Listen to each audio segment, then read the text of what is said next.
Assalamualaikum. I am Muhamad Shaffirul Redzuan Hussin and my metric number is 278605. So today I will start our presentation by presenting the introduction part first. Consumer demand can be described as the willingness and ability of consumers to purchase a quantity of goods and services in a given period of time. And effective demand will not occur if the consumer is simply willing to make a purchase but is not accompanied by the ability to make a payment. The theory of consumer demand refers to the branch of economics devoted to the study of consumer behavior, especially as it applies to decisions related to purchasing goods and services through markets. This theory largely focuses on the production of studies as well as utility analysis derived from the satisfaction of consumer wants and needs. The main principle of this consumer demand theory is the law of diminishing marginal utility, where an explanation is offered for the law of demand and the negative slope of the demand curve. Besides that, consumer behavior is the study of how individual customers, groups, or organizations select, buy, use, and dispose ideas, goods, and services to satisfy their needs and wants.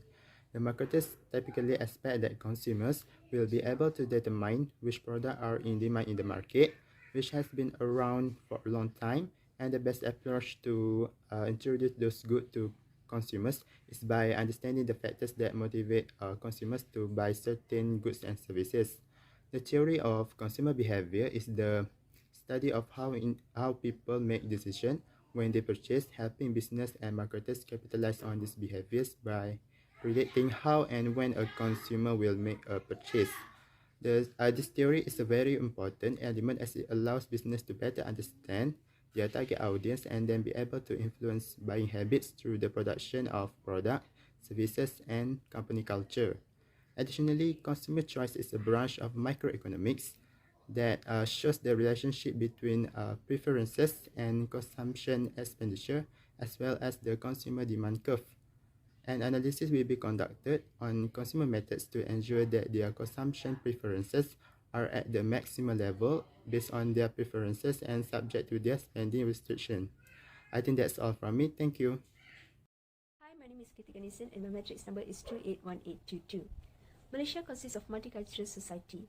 According to the Department of Statistics Malaysia, the population of the country is 32.67 million in the third quarter of 2021. The male population outnumbered the female population with 16.8 million males and 15.9 million females in 2021. In the same year, Putrajaya and Pahang had the highest male-to-female ratio with 111 males per 100 females, followed by Johor and Sabah. There are three main ethnic groups in Malaysia, which are Malays, Chinese, and Indians. The major ethnic group in Malaysia are Malays, 69.8%, Chinese 22.4%, 6.8% Indians, and 1% of others. Malaysia Truly Asia is the Tourism Malaysia's official slogan, which respects and promotes Malaysia's ethnic variety. In the country, the majority of the population are with the age group of 15 to 64 years, which is 69.6%, and meanwhile, the old people aged 65 and above consists of 7.4%. Life expectancy for both males and females in Malaysia is 73.8 years, according to the Population Division of the Department of Economy and Social Affairs of the United Nations. Malaysians' life expectancy is actually higher than the global population's average life expectancy at birth, which is around 71 years. According to the survey conducted via Google form about the factors that influence consumer demand behavior, 50 respondents answered the survey. Out of 50 respondents, 11 respondents are females and 4 respondents are male. This shows that more female has participated in the survey compared to males. Besides that, in terms of age, 53.3% of the respondents are below 30 years old and 6.7% are between 31 to 40 years old. Therefore, the highest number of respondents who answered the survey are those below 30 years old, and lesser number of respondents who answered the survey are from 31 to 40 years old.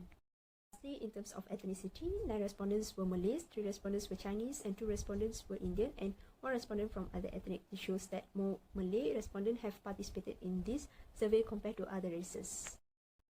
Hi, good morning everyone. My name is Shirly Chen Yee Wen and matrix number is 277397. Today I will discuss about consumer behavior.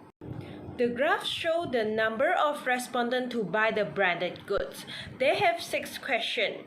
For question 1, the most people to choose strongly agree with this statement. This is because if the brands that are used consistently deliver a positive experience, consumers form an opinion that the brand is trustworthy.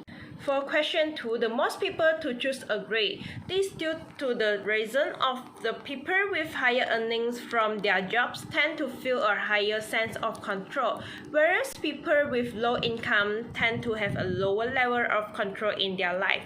For question 3, the most people who choose moderate in this statement. This is because household income has a significant impact in determining people's expenses, a positive relationship between income and spending level. Next, for question 4, the most people to choose agree. This due to the fact that income effect describes how the change in the price of a goods can change the quantity. If the price is low, the consumer of purchasing power are increasing. For question 5, the most people who choose moderate. This because online shopping malls are gaining popularity by trust building and providing good opportunity to their customers. Consumers are more alert. They look for and research product before making the final payment. Some people are scared of buying things on the internet and avoid doing so, while others are persistent shoppers. For the last question, the most people to choose moderate. This is because some people prefer purchasing goods online, especially for young people, because there are lots of vouchers that can save more money and time. Thank you. Hi, Assalamualaikum. My name is Muhamad bin Johari. My metric number is 2876 and 98. Today I would like to present about Part C, which is Consumer Behaviour 2. In this part, I would like to see if income is play a role to influence the consumer behavior.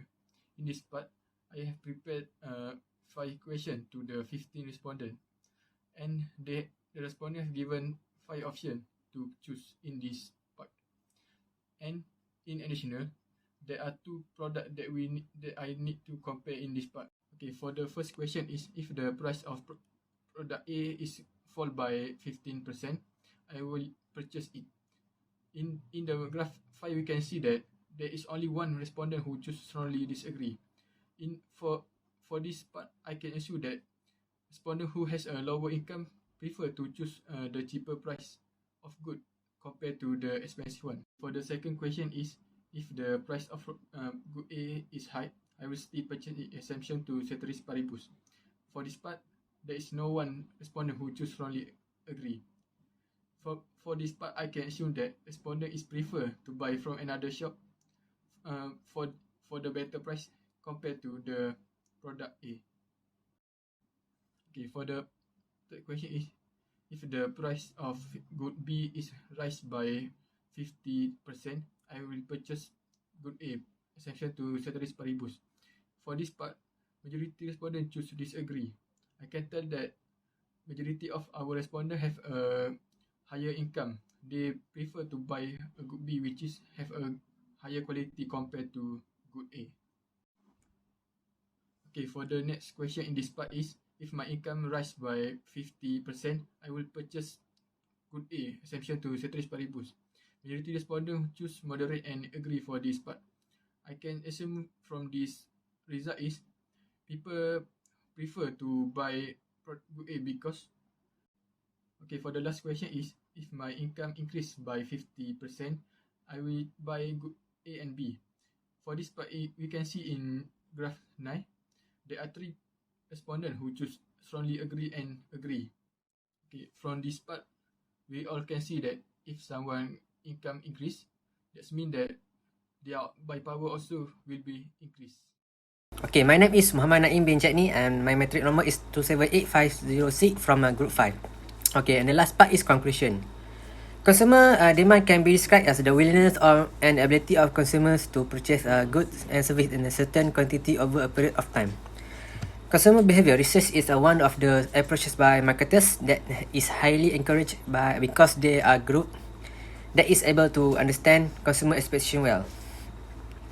Based on our study and analysis of consumer behavior, we have reached an indisputable conclusion stating that consumer behavior influence the percentage of multiracial respondents in Malaysia. The purpose of this study is to obtain opinion of the consumer based on factors that influence their demand behavior.